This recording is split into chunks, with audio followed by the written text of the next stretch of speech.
I've been friends with her since 48. And she was in OF. She married a Polish chap. This thing's a Wales sticking sure. out.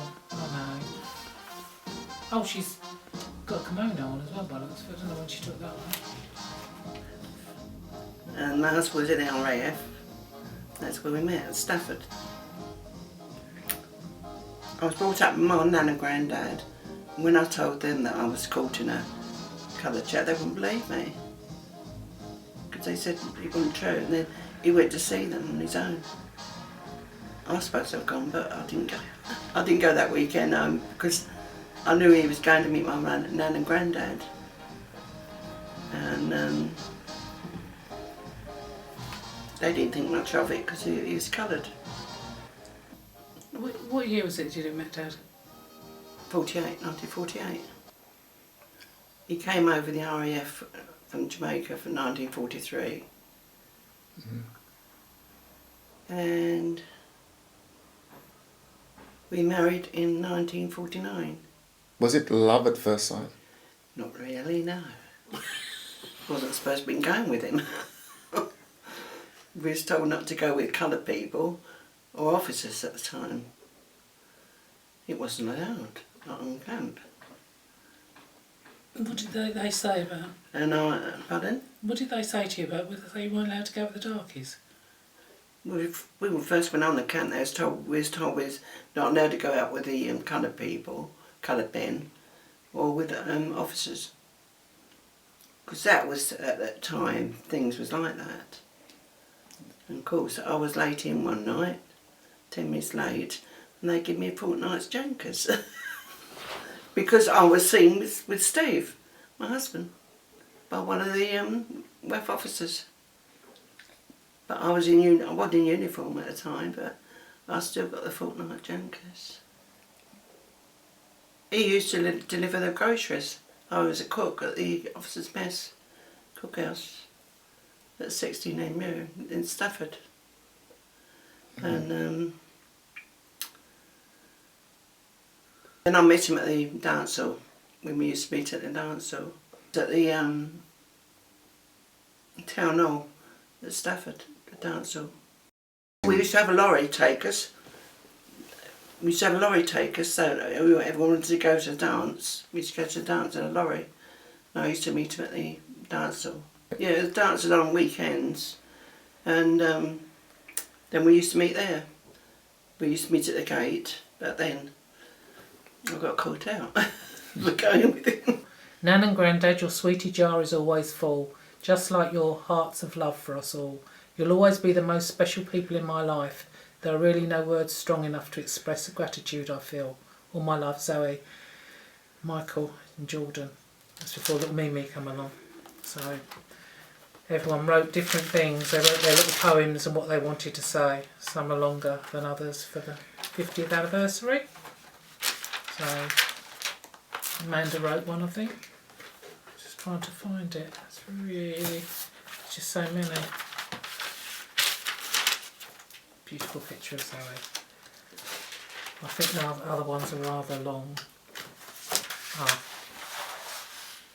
Oh, I wrote one actually. It's amazing how difficult it has been to write what I want to say. A bit of a joke really, isn't it? What is it you say, Mum? Just that watching me talk makes your jaws ache.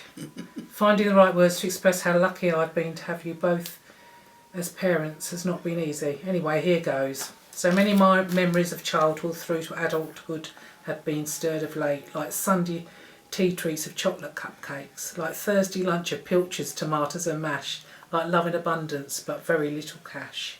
You both taught me that love could weather many a storm, that love returned by the children that you have borne at times is all that is necessary to well-being and health, that family and parental love is the real wealth. Fine, loving, generous, special parents you have both been, always there encouraging and protecting, but unseen. Without you both, I wouldn't be me. A proud mother of 3, Tammy, Zoe and Amy. We're all part of your personal dynasty. What more can I add?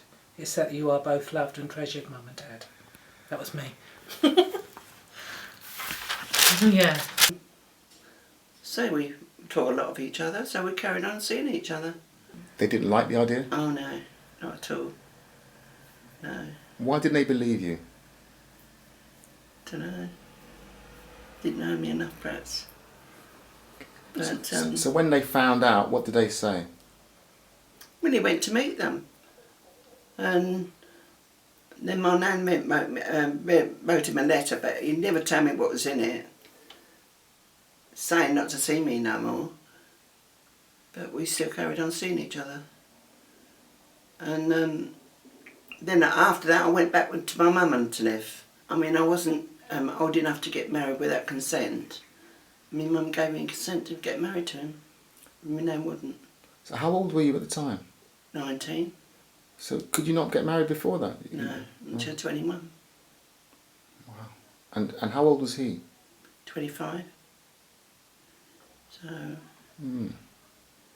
Do you remember what happened? Did he approach you? Did you approach him?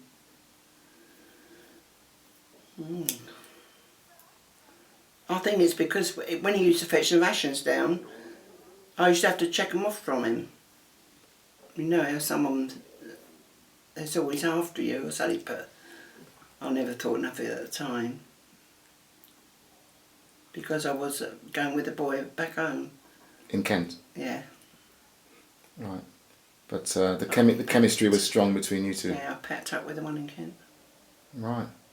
Wow. So did you decide to get married in Staffordshire or was it in Kent? No, in Staffordshire. Did your None of family... my family come, no. Is that because they weren't invited or they didn't want to come? Well, both I suppose, because they didn't seem to agree with me going with him. So we just got married and that was it. And I And I'll come back home. I don't suppose he had any family coming over from Jamaica? No, not at that time. But he also was brought up by his nan, because his mum and dad was they died when he was young. What made him join the Air Force in the first place? I think to get out of Jamaica, I think. Because he didn't have much life there.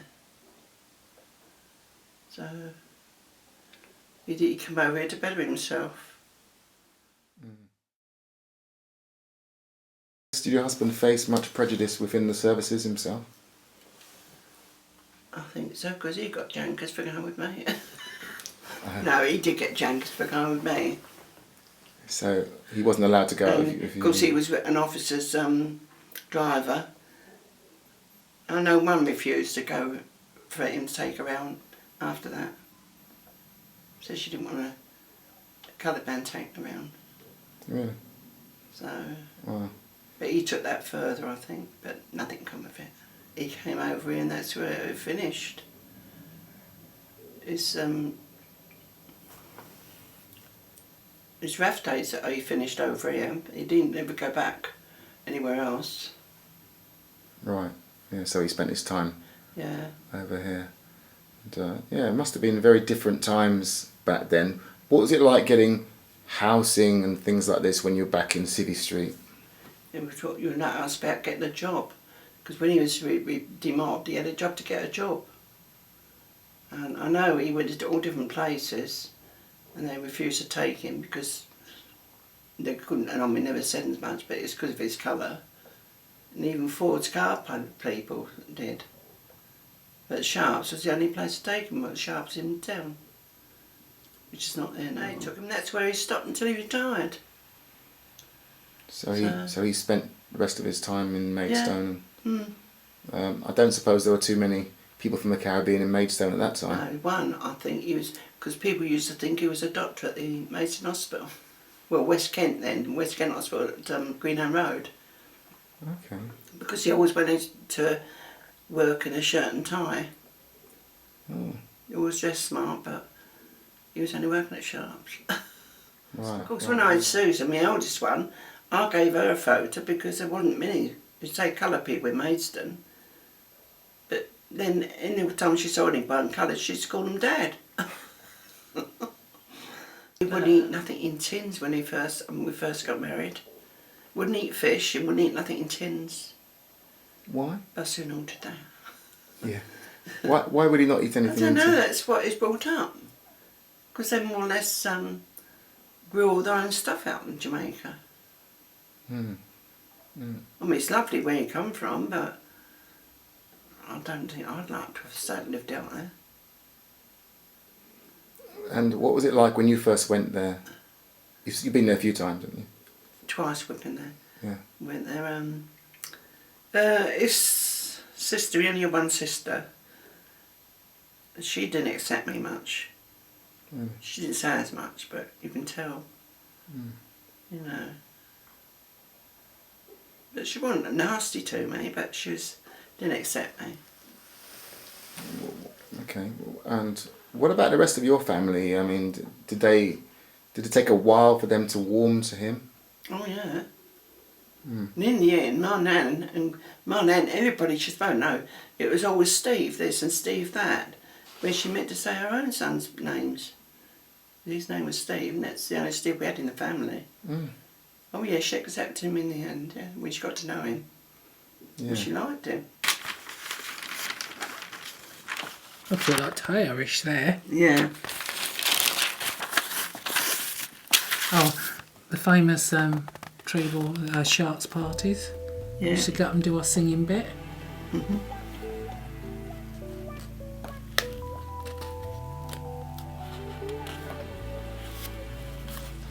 Thinking, no, I was his princess, I've decided. His little queen. Because my brother Lloyd, well, Susan, you didn't name Susan because Dad wasn't out the Well, we was country, going to weren't name her after his sister Ambrosine, and I couldn't think of her name. And Steve was in Jamaica on leave for 3 months, and I couldn't wait for him to come back as a registrar and getting her. It was on rations then, because of after the war. So I named her Susan.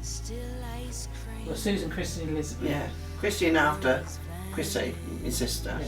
and Elizabeth after my mum. My mum's name's Liza, but it wasn't Liza, Elizabeth. Then you've got Lloyd, Autumn. Well, we both had Lloyd, named Lloyd for a boy. We had a boy, so that's how he come with his name.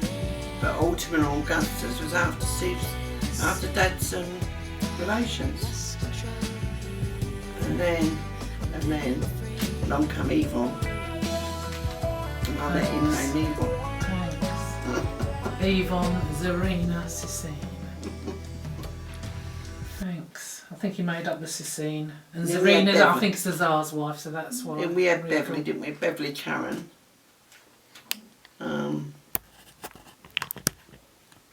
Is she? And then Amanda, Farah, Rebecca after Dad's aunties and sister and Mum. Yeah, she's thanking you still. Yeah. And Rebecca Vara. And then the other two, they just got ordinary names, didn't they? Clive.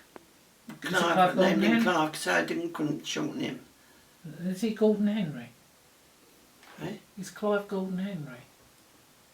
It's His middle Clive name's- Steve Gordon. Steve Gordon. And then Mark is Mark Daniel. Daniel. Because So- Daniel is really, that's their name, isn't it? Yeah. I haven't read this one, but there's another one here as well, and they're from Craig and Julie. Must have been after show, isn't it? Hmm. I'd have thought. Of And that's shame. course, you can see it is now. Look at these ones here. Susan. Oh. Myself. Of that Aunt Dory? Joan. Aunt Joan. That's Susan, well, she's 8 months old there. Who's this one here? Nan Collins. And these ones here.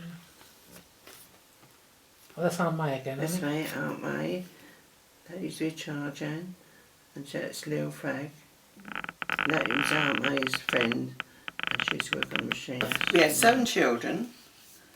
And from then on we've got 12 grandchildren. And 19 great-grandchildren. That's it. Isn't it? Yeah. Well, they're still multiplying. Oh, yeah. You could have been a great grandma, couldn't you? Yeah. If Courtney got his finger out. Wish it on him. At the age of 23 he could have, but he's not. He's not into serious girlfriends, just done uni and all that, so... Yeah. I've got 3 children and I've got 10 grandchildren that they've... And I'm not sure whether the youngest is finished yet or the middle one. I know the eldest is definitely not having any more children, but the other 2 still wouldn't mind, I don't think, having maybe 1 more each. But yeah, 10, aging from 23 right down to just over a year.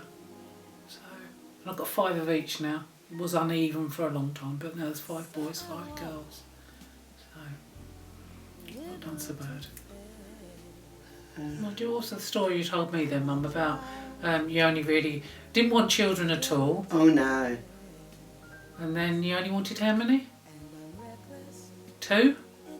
I said thanks very much because I was number 3. But I had 1 of each, she said, a girl and a boy, I didn't need any others. No. So, Went on to have 7. yeah. You're looking well on it. Yeah. So how old are you now? 21.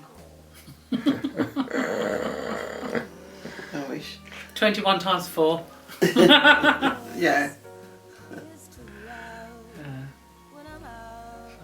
84.